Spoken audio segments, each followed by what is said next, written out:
यानी जनाजे में डबल जनाजा हो गया, जनाजे में डबल जनाजा हो गया। जनाजा निकल रहा था, एक आदमी की मौत हुई थी, वॉकी टॉकी फटने लगे और वहां भी लोगों की लाशें बिखर गई। इस तरह का हमला इतने खूंखार तरीके से, इतने निर्दयता से, इतनी क्रूरतापूर्ण तरीके से अपने दुश्मनों को इजराइल सबक सिखाता है, जो पूरी दुनिया देख रही है। और इस वक्त इजराइल के रक्षा मंत्री योव गैलेंट का सबसे बड़ा लक्ष्य यही है कि इन जो 60,000 के करीब जो शरणार्थी हैं, इनको यहां पर लाकर दोबारा से बसाना है।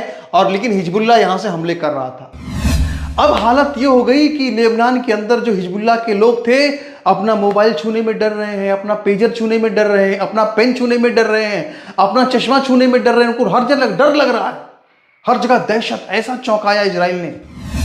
मित्रों नमस्कार। मित्रों, मैं दिलीप पांडे युग चरण न्यूज चैनल के माध्यम से आपसे जुड़ रहा हूं। मित्रों, मेरी आपसे प्रार्थना है कि आप जरूर इस चैनल से जुड़ें, इस यूट्यूब चैनल को सब्सक्राइब करें, इसके जो वीडियोस हैं उनको देखें और उन पर अपनी टिप्पणी भी करें। इसके अलावा इस वीडियो को भी आप लाइक करें, इस वीडियो को भी आप शेयर करें। मित्रों, आज मैं दुनिया के एक बहुत ही महत्वपूर्ण विषय पर आपसे बात करने जा रहा हूं।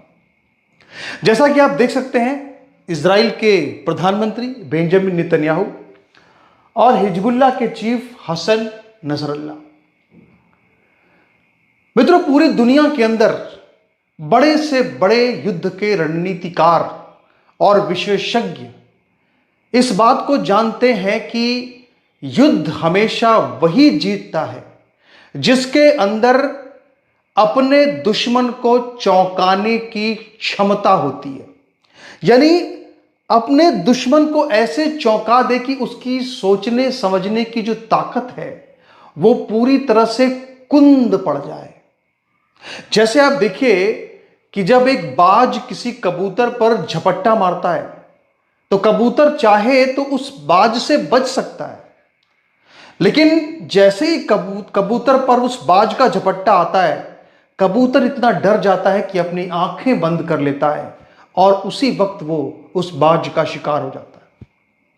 ठीक ऐसा ही चौंकाने वाला हमला जिसकी चर्चा इस वक्त पूरी दुनिया में हो रही है, जिसके बारे में इतिहास की किताबों में लिखा जाएगा, जो अपनी तरह का पूरी दुनिया में ऐसा पहला हमला है, न भूतो न भविष्यति, ऐसा हमला कभी हुआ ही नहीं।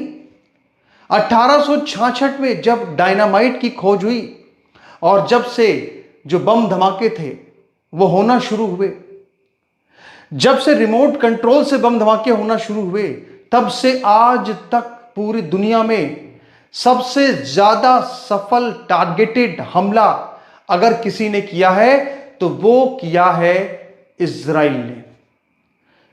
आप सोचिए, एक साथ अपने 3,000 सबसे बड़े दुश्मन, जो हिजबुल्लाह के सबसे बड़े अधिकारी कमांडो थे, जिनके पास वॉकी टॉकी थे। वॉकी टॉकी क्या होता है जानते हैं आप? लोग जो वॉकी टॉकी का इस्तेमाल करते हैं, बड़े बड़े अधिकारी होते हैं। एक साथ 3,000 से ज्यादा पेजर फट गए, एक साथ 500 से ज्यादा वॉकी टॉकी फट गए, एक साथ बहुत सारे सोलर पैनल जो घरों में लगे हुए थे वो फट गए। आप समझ रहे हैं? इस तरह का हमला जो चौंका दे अपने दुश्मन को, यह हमला इजराइल ने किया है लेबनान के आतंकवादी संगठन हिजबुल्लाह के ऊपर। हिजबुल्लाह का चीफ नसरल्लाह, जिसने अब अपना सबसे लेटेस्ट, सबसे ताजा बयान जारी किया है और उसने ये कहा है कि जिस तरह से आज इजराइल हमारी मौत पर हंस रहा है, वैसे ही हम उसके इजराइल के लोगों की मौत पर हंसेंगे। उसने चेतावनी दी है, जिन लोगों ने हिजबुल्लाह की हंसी उड़ाई है उन सभी लोगों को हसन नसरल्लाह ने चेतावनी दी है कि अंजाम बहुत बुरा होगा। एयर स्ट्राइक भी कर दी है हिजबुल्लाह ने, जिसमें कि 2 सैनिक मारे गए हैं इजराइल के और 5 घायल हुए हैं। जो युद्ध के शोले हैं, जो तनाव है, वो लगातार और भड़कता हुआ चला जा रहा है। और ये सब इसलिए हो रहा है क्योंकि 7 अक्टूबर के बाद से लगातार जो हिजबुल्लाह है वो आप देखिए, अगर तो यहां पर अगर आप देखें तो ये जो पूरा पूरा मैप है, आप देखिए ये इजराइल है, ये आपको लेबनान नजर आ रहा है। इस जगह पर यहां पर लेबनान की फौज यहां से हमला कर रही है इस जगह पर इजराइल पर, और ये पूरा जो इलाका है ये पूरा इलाका खाली हो चुका है। 60,000 से ज्यादा इजराइल के नागरिक यहां से पलायन करके दूसरे इलाकों में कैंप्स में रह रहे हैं, शरणार्थी की तरह से रह रहे हैं। और इस वक्त इजराइल के रक्षा मंत्री योव गैलेंट का सबसे बड़ा लक्ष्य यही है कि इन जो 60,000 के करीब जो शरणार्थी हैं इनको यहां पर लाकर दोबारा से बसाना है। और लेकिन हिजबुल्ला यहां से हमले कर रहा था, तो हिजबुल्ला को चौंकाने के लिए एक साथ 3,000 से ज्यादा पेजर जो है उनको फोड़ दिया इजराइल ने। अब ये कैसे किया अपनी तरफ से? आप सोचिए, आपके पास ये अपना एक मोबाइल है, जैसे मेरे पास अपना एक मोबाइल है, आपके पास भी अपना एक मोबाइल होगा। ये हमेशा आपके साथ रहता है, दिन रात आपके साथ रहता है, सोते जागते हमेशा अपने पास आप रखते हैं। आज की डेट में लोग मोबाइल में इतनी जरूरी चीजें रखते हैं कि आप कभी अपने दुश्मन तो क्या अपने दोस्त को भी कभी मोबाइल नहीं देते, 1 मिनट के लिए भी। देते भी हैं तो अपनी आंखों के सामने देते हैं। लोग पासवर्ड लगा कर रखते हैं, लोग ऐसे ऐसे पासवर्ड लगाते हैं कि लगता है जैसे कोई नासा का पासवर्ड लो। सोचिए, आप सोचिए, अगर इसके बाद भी अगर जो पेजर जैसी कोई चीज हो, अगर वॉकी टॉकी जैसी कोई चीज जो नितांत निजी आवश्यकता की चीजें हैं जिसका इस्तेमाल एक व्यक्ति करता है, आप सोचिए कि अगर उसमें ब्लास्ट होना शुरू हो जाए, लोग मरने शुरू हो जाएं, तो ये अपने आप में कितनी बड़ी घटना है, ये कितना बड़ा हमला है। इसमें कितनी बड़ी टेक्नोलॉजी लगी होगी, इसमें कितनी बड़ी रिसर्च लगी होगी, इसमें कितनी बड़ी मोसाद ने मेहनत की होगी, जो कि इजराइल की सुरक्षा एजेंसी है। आखिर ये सब कैसे हुआ, कैसे ये सब इजराइल ने किया, ये सब मैं आपको बताने वाला हूं। मित्रों, मैंने आपको बताया कि मकसद क्या था। मकसद यह था कि इस जगह पर जहां पर नागरिक पलायन की, वहां पे दोबारा बसाना है सारे के सारे नागरिकों को जो इजराइल के हैं। इसके लिए पेजर में ब्लास्ट किए गए। पेजर जो थे उनमें एक जो है मैसेज आया, उस मैसेज में इजराइल की भाषा में कुछ लिखा हुआ था, उसमें बीप बीप की एक आवाज हुई, और जैसे ही उस पेजर को निकाला गया वैसे ही वो पेजर फट गया। और जब ये पेजर फटा तो अगर कोई जो हिजबुल्ला का कमांडर था, अगर वो सब्जी खरीद रहा था, तो सब्जी खरीदते हुए अगर उसने अपने जेब से वो पेजर निकाला तो उसकी हाथ की उंगलियां चली गई, आंखें चली गई, चेहरा खराब हो गया। बहुत सारे लोग जो बाइक पर सवार थे वो बाइक से उतरे कि कुछ लगता है इंपॉर्टेंट मैसेज आया है, उनके जो आका हैं हिजबुल्ला के, उन्होंने कुछ इंपॉर्टेंट मैसेज भेजा होगा। लोगों ने निकाल करके वो इंपॉर्टेंट मैसेज भेजा, और जैसे उस मैसेज को उन्होंने देखा, बीप बीप की आवाज आई और वहां पे धमाका हो गया, और जो हिजबुल्ला का कमांडर था, कमांडो था, सैनिक था, वो वहां पे मारा गया, ढेर हो गया। तमाम ऐसी घटनाएं, एक से एक ऐसी घटनाएं। लोग अपने बच्चों के साथ, जो कमांडर थे वो अपने बच्चों के साथ खेल रहे थे, मैसेज आया दोपहर 3:30 बजे, उसने मैसेज को उठाया और बच्चों के सामने ही ब्लास्ट हो गया। हिजबुल्ला का आतंकी ढेर हो गया। अब सोचिए कि पेजर में जब धमाके होने लगे तो इसके बाद फिर वॉकी टॉकी फटने लगे। यानी पहले पेजर में धमाके हुए, उसके सिर्फ 10-12 घंटे बाद जो वॉकी टॉकी थे वो फटना शुरू हो गए। अब कान के पास या जो अपने कमर के पास जो वॉकी टॉकी रखते हैं, तो कमर की जो नीचे का हिस्सा था वो क्षतिग्रस्त होने लगा। अक्सर लोग पेजर को नीचे बांध कर रखते हैं कमर पर बेल्ट में, तो वो जो हिस्सा था वो जो कमर के नीचे का हिस्सा है वो क्षतिग्रस्त हो गया, पूरी तरह से घायल हो गया।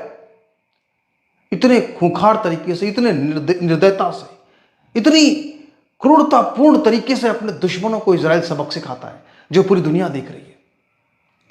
आप सोचिए कि वो हसन नसरल्ला, हिजबुल्ला के चीफ हसन नसरल्ला, जो अब तक ये कह रहे थे कि ये जो मोबाइल है, ये मोबाइल तो इजराइल का एजेंट है, ये जो मोबाइल है ये तो यहूदियों का एजेंट है, इसका इस्तेमाल मत करो, क्योंकि यहां से जो सर्विलांसिंग करेगा इजराइल, एक मिसाइल मार करके सब फोड़ देगा, सब ब्लास्ट कर देगा। आप समझ रहे हैं ना, आप समझ रहे हैं? ये जो इजराइल है, यानी एक ब्लास्ट उसका जो होगा उसमें सब कुछ तबाह हो जाएगा। ये बात कही थी हसन नसरल्ला ने, और इसीलिए उसने 1947 के करीब की जो, यानी 1950 से भी पुरानी जो टेक्नोलॉजी है पेजर, उसका इस्तेमाल किया कि पेजर को सर्विलांसिंग नहीं कर पाएगा इजराइल, इसलिए पेजर का इस्तेमाल किया गया।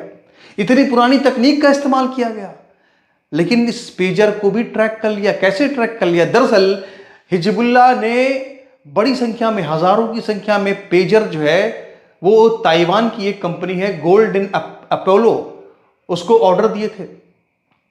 गोल्डन अपोलो का ये कहना है कि सारे जो पेजर फट रहे हैं हमने सिर्फ इस पर अपनी ब्रांडिंग लगाई है, हमने इसको तैयार नहीं किया है। तैयार किसने किया है? उन्होंने कहा कि इसको तैयार किया है ऑस्ट्रिया हंगरी की राजधानी बुडापेस्ट में की एक कंपनी बीएसई ने, और वो जो कंपनी है उसके बारे में कुछ पता नहीं चल रहा।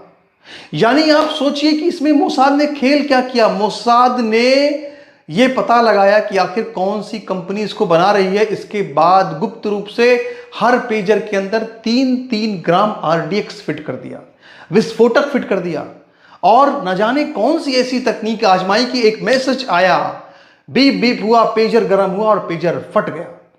इसी तरह से वॉकी टॉकी भी फट गया। इसी तरह से जो सोलर पैनल लगे हुए थे कई घरों में वो फटने लगे।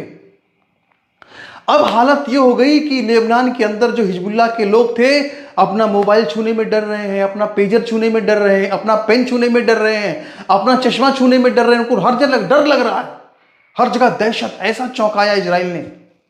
और इसके बाद फिर क्या हुआ? इसके बाद तो फिर गजब हो गया जब इजराइल ने, यानी कि जब सोलर पैनल फटना शुरू हुए, लोग डर के मारे अपने बिजली बंद करके बाहर निकले और बाहर एयर स्ट्राइक शुरू हो गई। इजराइल ने लगातार 5-6 एयर स्ट्राइक कर डाली और वहां भी हिजबुल्लाह के ठिकानों पर हमले शुरू कर दिए। अब कमरे के अंदर जाएं कि कमरे के बाहर जाएं, बंकर में रहें कि बंकर से बाहर निकलें, ये हालत इजराइल ने कर डाली हिजबुल्लाह की।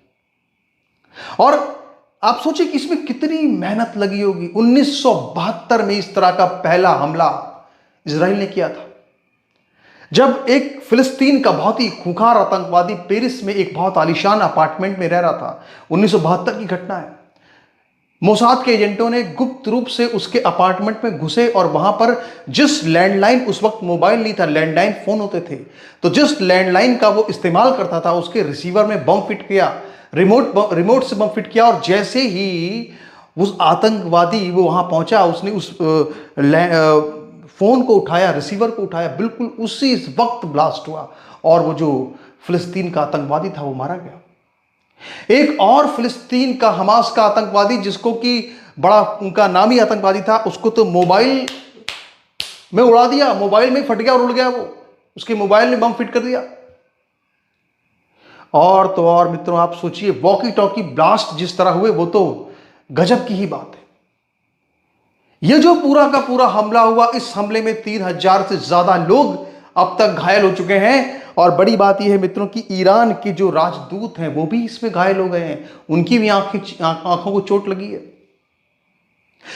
इसके अलावा हिजबुल्लाह एक राजनीतिक पार्टी भी है लेबनान के अंदर, तो 2 उनके सांसदों की जो बेटे हैं जो कि हिजबुल्लाह के अधिकारी थे, कमांडर थे, उनको भी इसमें चोटें लगी हैं और कुछ इसमें तो मर ही गए। एक हिजबुल्लाह सांसद का बेटा तो मर ही गया, वो जन्नत नशीं हो गया, यानी कि वो उसकी मौत हो गई।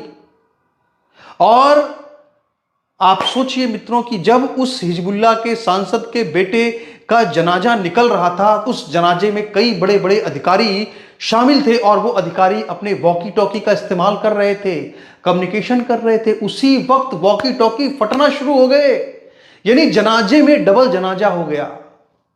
जनाजे में डबल जनाजा हो गया। जनाजा निकल रहा था, एक आदमी की मौत हुई थी, वॉकी टॉकी फटने लगे और वहां भी लोगों की लाशें बिखर गई। इस तरह का हमला, इस तरह से अपने दुश्मनों को चौंकाना। आप सोचिए हिजबुल्लाह की इस वक्त हालत क्या होगी, इस वक्त हसन नसरल्लाह की हालत क्या होगी। वो हसन नसरल्लाह जो कह रहे थे कि ये जो मोबाइल फोन है ये तो यहूदियों का एजेंट, ये तो यहूदियों का एजेंट है, इसमें से सर्विलांसिंग हो सकती है। और उसी हसन नसरल्लाह के इशारों पर पेजर का इस्तेमाल शुरू किया गया था।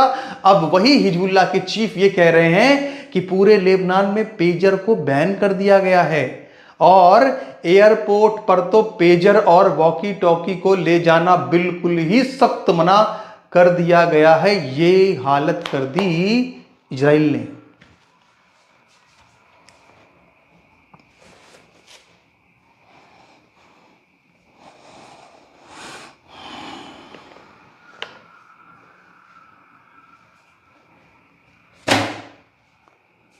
और मित्रों सबसे तो महत्वपूर्ण बात बताई मैंने आप, और सबसे ज़्यादा महत्वपूर्ण बात तो यह है मित्रों, सोचने वाली बात, जिस वॉकी टॉकी में धमाके हुए हैं उस वॉकी टॉकी को बनाने वाली कंपनी ने कहा है कि हमने तो 10 साल पहले ही प्रोडक्शन बंद कर दिया। तो सवाल यह खड़ा होता है कि इन वॉकी टॉकी के अंदर आरडीएक्स भरा कैसे गया।